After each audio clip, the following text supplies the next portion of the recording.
చాలా బాధ అనిపిస్తుంది. అందశ్రీ గారు కొద్దిసేపటి క్రితం చనిపోయినట్టుగా తెలుస్తూ ఉంది. తెలంగాణ రాష్ట్ర గీతం జయ జయ హే తెలంగాణ సృష్టికర్త అందశ్రీ కన్నుమూశారు. కొంతకాలంగా అనారోగ్యంతో బాధపడుతున్న ఆయన హైదరాబాద్లోని నివాసంలో ఈ తెల్లవారుజామున, నివాసం అంటే ఇక్కడ ఏది లాలపేటలో ఉంటుంది, స్పృహ తప్పి పడిపోయారు. దీంతో కుటుంబీకులు గాంధీ ఆసుపత్రికి తరలించగా గుండెపోటుతో కన్నుమూసినట్లుగా వైద్యులు వెల్లడించారు. 4 రోజులుగా తీవ్ర జ్వరంతో అందశ్రీ బాధపడుతున్నారు. ఆయన స్వస్థలం సిద్దిపేట జిల్లా, ఇప్పుడు గతంలో వరంగల్ జిల్లా ఉండేది రేపర్తి. అసలు చాలా దురదృష్టకరం. నాకు కూడా అత్యంత అంటే వ్యక్తిగతంగా కూడా అత్యంత ఆప్తులు. తెలంగాణకు అంటే ఎన్నో అంటే పాటలు రాసి ఆయన గేయాల ద్వారా ఒక చైతన్యాన్ని నింపినటువంటి ఒక గొప్ప వ్యక్తి అందశ్రీ. నిజంగా అసలు యాక్చువల్గా ఆయన కవిత అంతా కూడా అంటే ఇక్కడ ఏది బమ్మెర పోతనని ఆదర్శంగా తీసుకుంటాడు ఆయన. బమ్మెర పోతన ఏం చేసిండు, అసలు యాక్చువల్గా నాగలు దున్నుకొని బతికిండు, కానీ ఎవరికి ఏ రాజు కింద తల వంచలేదు.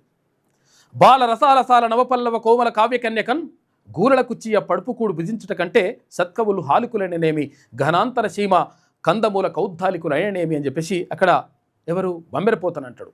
ఈయన కూడా ఎప్పుడు కూడా అంటే ప్రభుత్వాలకు తల వంచకుండా అప్పుడున్నటువంటి ప్రభుత్వం రకరకాలుగా అణచివేసిన, రకరకాలుగా ఏది జయ జయ హే తెలంగాణ గీతాన్ని మొత్తం రాష్ట్ర వ్యాప్తంగా అన్ని పాఠశాలల్లో పాడుకుంటున్నా, కానీ ప్రభుత్వం అప్పుడున్నటువంటి కేసీఆర్ ప్రభుత్వం దీన్ని రాష్ట్ర గీతంగా చేయడానికి ఒప్పుకోలేదు.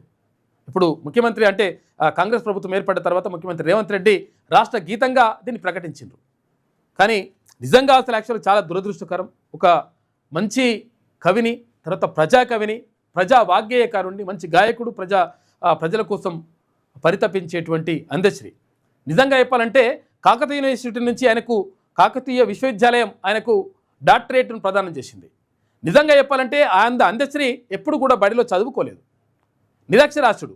కానీ తర్వాత ఆయన సొంతంగా అక్షరాలు నేర్చుకొని పాటలు కైగట్టి ఆ పాటలను రాసి ప్రపంచానికి అందించినటువంటి గొప్ప మహనీయుడు. నిజంగా ఈ తరానికి ఒక గొప్ప కవి ఎవరైనా ఉన్నారు అంటే అది అందశ్రీ. నిజంగా చనిపోవడం చాలా బాధాకరం.